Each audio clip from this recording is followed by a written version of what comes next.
carving is a total creative process, from start to finish. First, you have to decide on the stone you want to find, and does your idea, if you have a preconceived idea, fit into this stone, or does the stone lend itself to giving you an idea? Then you have to take the stone and see how it carves.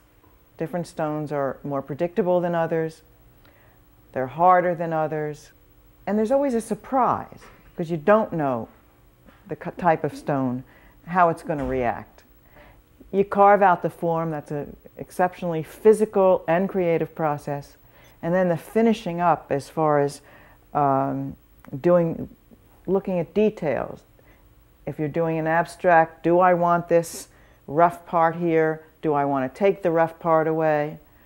If you're doing a figurative piece, is the arm right? Is this arm, is the space right? Is the shape right? Because really what you're dealing with are shapes. That's what sculpture is. I think it's relatively easy for someone to begin stone carving. They have to learn how to use 3 basic tools: a hammer and 3 chisels. And if they can learn the tools, then they will have no problem.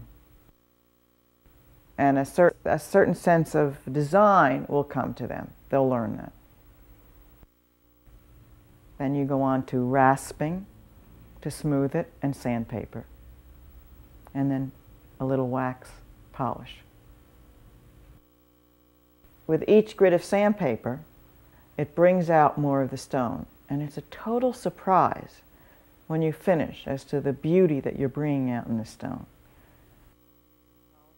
When I signed up for the class, I was told to go to a sculpture store, buy a hammer, a claw, a flat, and a point. Did I know what these things were? Absolutely not. I was told to, get these things. I didn't know anything about size, shape, color, nothing.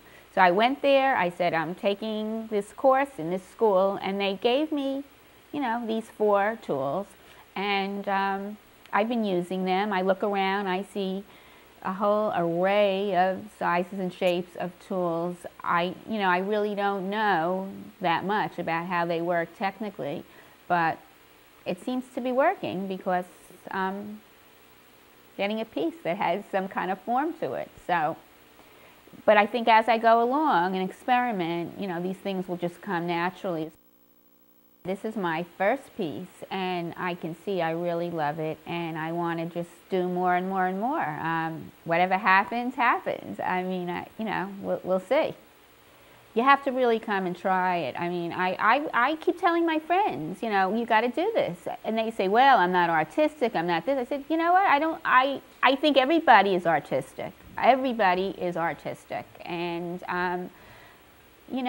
everybody needs an outlet, and try it. It's, what do you have to lose?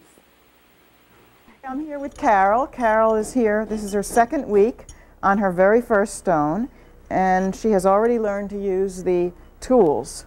The main tools are 3 chisels, a point, a claw, and a flat chisel. The hammer, and protective eye covering, and gloves so that if you hit your hand, there's some protection. So I'm going to ask Carol to use the point and the hammer and to go a little deeper. Now that's what this point is for. It's to go into the stone a little deeper. You can carve a line and then carve in the opposite direction.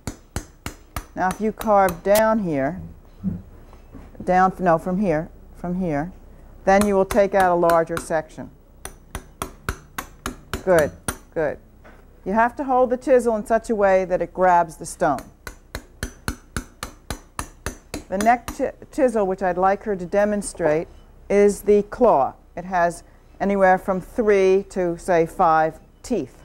And that grabs on, and you can smooth the surface a bit. Take out the bumps. Just keep going over the same area. Okay, now go back. Good. So essentially, she's getting down to a certain level with this claw.